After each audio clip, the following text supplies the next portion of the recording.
Dear students, our next topic is AC generator. ये बहुत important topic है। हमने क्लास 10th में भी इसको स्टडी करा था। क्लास 10th में हमने इसका वर्किंग प्रिंसिपल और कंस्ट्रक्शन स्टडी करी थी, लेकिन अभी हमने क्लास 12th में जो ईएमएफ इंड्यूस होती है उसकी डेरिवेशन भी हमने स्टडी करनी है। तो जनरेटर की सबसे simple definition, A generator is a device which converts mechanical energy into electrical energy. यानी कि जब हम किसी भी कोयल को रोटेट करेंगे मैग्नेटिक फील्ड के अंदर तो ईएमएफ इंड्यूस होगी। वो किस तरह से होगी हम आगे अभी स्टडी करेंगे। एंड एसी जनरेटर जो हमारा टॉपिक है is the one which produces A current that changes its direction regularly after a fixed interval of time. तो एसी जनरेटर तो हम जानते हैं एसी की फुल फॉर्म होती है ऑल्टरनेटिंग करंट, तभी तो यहाँ बताया कि produces A current that changes its direction.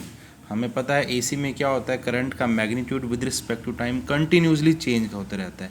और यहाँ पे ये मेंशन है फिक्स्ड इंटरवल ऑफ टाइम, तो यानी कि जब हाफ टाइम पीरियड के बाद वापस रिपीट होता रहता है। t/2 टाइम के बाद पहले पॉजिटिव पीक आता है, फिर जीरो आता है, फिर नेगेटिव पीक, इस तरह से कंटिन्यू चलता रहता है ये cycle.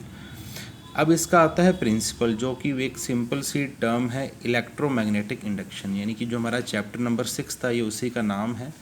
The working of N AC generator is based on the principle of electromagnetic induction. तो जो फेराडेज ने, लेंज ने जो भी लॉज दिए थे, लाइक जिससे ईएमएफ इंड्यूस हुई थी, मैग्नेटिक फ्लक्स जब चेंज हुआ था, वही इस चैप्टर का बेस है और यही एसी जनरेटर का प्रिंसिपल है। तो आप ये दे सकते हैं, यहाँ पे एक नॉर्थ पोल है, एक साउथ पोल है, बेसिकली ये मैग्नेटिक फील्ड है। When closed coil is rotated a uniform magnetic field. तो ये यूनिफॉर्म मैग्नेटिक फील्ड आप देख रहे हैं, नॉर्थ साउथ पोल। और क्लोज कॉइल कौन सी, PQRS, ठीक है, with its axis perpendicular to the magnetic field. ये आप देख सकते हैं, इसकी एक्सिस है इस कॉइल की, और ये मैग्नेटिक फील्ड के परपेंडिकुलर किस तरह से, मैग्नेटिक फील्ड की डायरेक्शन ऐसे है और ये एक्सिस ऐसे है। The magnetic flux linked with the coil changes and an induced EMF and hence a current is set up in it। तो ये जब कोयल इस मैग्नेटिक फील्ड में रोटेट करेगी, जब हम इसको रोटेट कराएंगे ईएमएफ इंड्यूस होगी। रोटेट करवाने का मीनिंग बेसिकली जो मैग्नेटिक फ्लक्स है उसकी वैल्यू चेंज हो रही है अगर विद रिस्पेक्ट टू टाइम, तो ईएमएफ इंड्यूस होती है। हमने पढ़ा था ना फॉर्मूला E=d∅/dt। तो मैग्नेटिक फ्लक्स अगर चेंज होगा तो ईएमएफ इंड्यूस होगी। बाकी ये सब कॉमन बातें हैं, आप देख सकते हैं। इसमें ये दो स्लिप्स रिंग्स हैं S1 S2 जो यहाँ से इस कोयल के साथ ही कनेक्टेड है, और ये ब्रशेस हैं B1 B2 और ये फिक्स हैं, ये रोटेट नहीं होंगे, स्लिप्स रिंग्स रोटेट होंगी। और जो दो कार्बन ब्रशेस हैं B1 B2 ये हमने लोड के साथ कनेक्ट कर दिए, यानी कि यहाँ से हम आउटपुट ले सकते हैं। ये इसकी सिंपल सी कंस्ट्रक्शन है, ये इसका प्रिंसिपल है। देन इसमें आता है एक्सप्रेशन फॉर इंड्यूस्ड ईएमएफ। तो हम इसमें कुछ एक चीज़ें देखेंगे। जो हमारा n है that is number of turns in the coil, यानी कि उस कोयल में कितने टर्न्स हैं।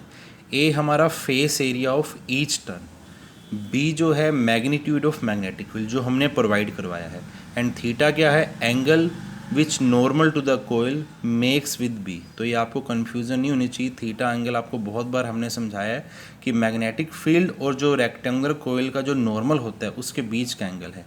ओमेगा है angular velocity of the coil. Then the magnetic flux linked with the coil at any instant t। तो फाई का फॉर्मूला जो बेसिक था B.A होता है, जो हमने स्टार्टिंग में स्टडी करा था B.A।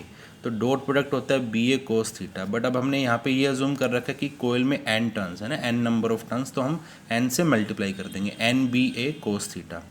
तो अब यहाँ पे हम थीटा की जगह cos ओमेगा टी ले लेंगे, cos थीटा ओमेगा टी, क्योंकि अभी जो हमारा जो एंगुलर वेलोसिटी कोयल की है, जो ये रिपीट हो रहा है साइकिल, तो उसमें जो टाइम पीरियड ओमेगा है 2π/f जो है, या 2π/f होता है और 2π/t कह सकते हैं उसको। तो ये हमने थीटा की जगह यहाँ ओमेगा टी पुट करा है। बाय फेराडेज लॉ E=d∅/dt, ये हमने जानते हैं, और -d/dt as it is. Phi की जगह हमने ये वैल्यू पुट कर दी NBA cos ओमेगा टी। अब डिफ्रेंशिएशन करना है हमने, तो देखो NBA एज इट इज़ आ जाएगा कांस्टेंट। कोस ओमेगा टी का जो डिफ्रेंशिएशन होता है वो साइन ओमेगा टी होता है, लेकिन साथ में ये ओमेगा आगे मल्टीप्लाई हो जाएगा, और इस सारे को हम लिख देंगे E0। तो E=E0 साइन ओमेगा टी। ये हमारी ऑल्टरनेटिंग ईएमएफ की एक्सप्रेशन है या इंड्यूस्ड ईएमएफ की।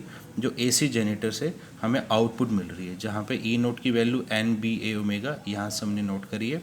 When a load of resistance R is connected across the terminal, यानी कि अगर हमने जैसे डायग्राम में देखा था, अगर लोड पे रेजिस्टेंस लगा रखा था तो करंट I कितना आ जाएगा, I equal to E/R। E की ये वैल्यू यहाँ पुट कर देंगे। E नोट अपॉन R होता है मैक्सिमम करंट, क्योंकि ये मैक्सिमम वोल्टेज है, तो I note sine omega T. तो हमारा जो मेन हेडिंग है वो AC जनरेटर है। तो अगर हम इस टॉपिक के एंड में AC का डायग्राम बना दें तो वो ज़्यादा अट्रैक्टिव होगा। तो ये आप देख सकते हैं, ये EMF है और ये टाइम के बीच में डायग्राम बना रखा है। ये E नोट यानी कि पॉजिटिव पीक है, माइनस E नोट यानी कि ये नेगेटिव पीक है। तो ये पूरी एक वेव है जिसका टाइम पीरियड T है, उस वेव का जो मैंने यहाँ पे भी मेंशन करा था, जो हमने ओमेगा लिया है। यहाँ पे ओमेगा होता है 2πf या ओमेगा होता है 2π/T। तो ये T/4 यानी कि 1/4 ऑफ पूरी वेव का, ये T/2, ये 3T/4। तो ये AC जनरेटर का बेसिक्स इंट्रोडक्शन था।